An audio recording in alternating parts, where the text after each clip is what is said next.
안녕하십니까. 치과의사신문 박천호 기자입니다. 한 주간 치과계 주요 뉴스를 분석하는 주간 핫 이슈 10월 12일 토요일 뉴스를 시작하겠습니다. 중장년층의 신체활동과 정신건강이 저작에도 영향을 미친다는 것을 입증한 연구 결과가 나왔습니다.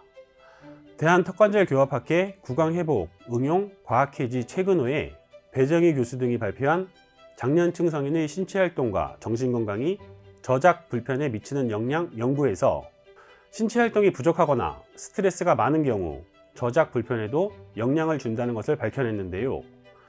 이 연구는 2022년 지역사회 건강조사 자료를 활용해 40세에서 64세 장년층 10만 4,500명의 건강 상태에 따른 저작 불편 정도를 분석한 것인데, 연구 결과 하루에 격렬한 신체활동을 하지 않은 경우 1.19배나 저작 불편감이 높았고, 중등도의 신체활동을 하지 않는 경우에는 1.09배, 걷기 운동을 하지 않는 경우에는 1.35배 저작 불편감이 높은 것으로 나타났는데요.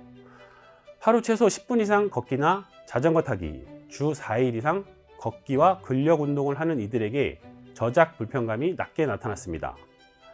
또 이 연구에서는 정신적인 스트레스에도 저작 불편감에 크게 영향을 주는 것으로 밝혀졌는데요. 정신건강 요인에서 스트레스가 높은 경우 1.57배, 자살 시도가 있는 경우 4.46배가 높았고, 중증 이상의 우울증이 있는 경우 4.62배로 높게 나타났습니다. 또 흡연자의 경우도 저작 불편감이 1.66배로 높게 나타나 금연 역시 구강건강에 중요하다는 것을 의미하고 있습니다. 구강건강이 구강위생관리 습관을 넘어 스트레스 관리와 신체활동 등과도 연관이 있다는 사실, 환자에게도 잘 설명하고 건강한 생활 습관을 당부해 주시면 좋겠습니다.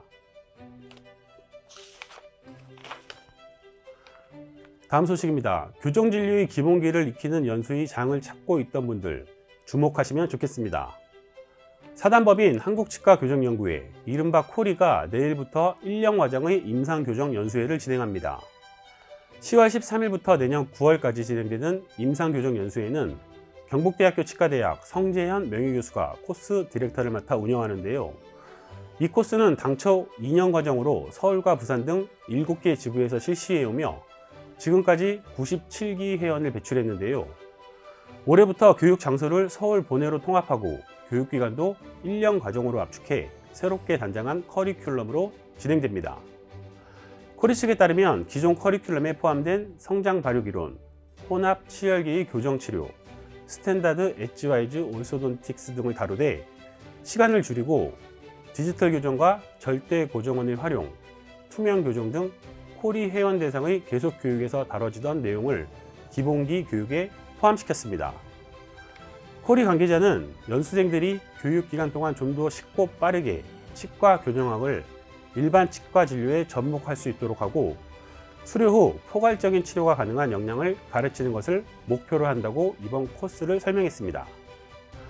코스는 내일 개강하지만 코스 도중에도 등록이 가능하다고 하니까요. 관심 있는 임상가분들이 임상교정 실력을 향상하는 기회로 활용하시면 좋겠습니다. 이상으로 오늘 토요일 뉴스를 마칩니다. 저는 내일 일요일 뉴스에서 다시 찾아뵙겠습니다. 고맙습니다. 임플란트 유명한 게 좋을까? 뭐가 달라도 다르겠죠. 임플란트 세계적인 게 좋을까? 뭐가 달라도 다르겠죠. 치과 의사에게 사랑받는 게 좋을까? 뭐가 달라도 다르겠죠. 오스템 임플란트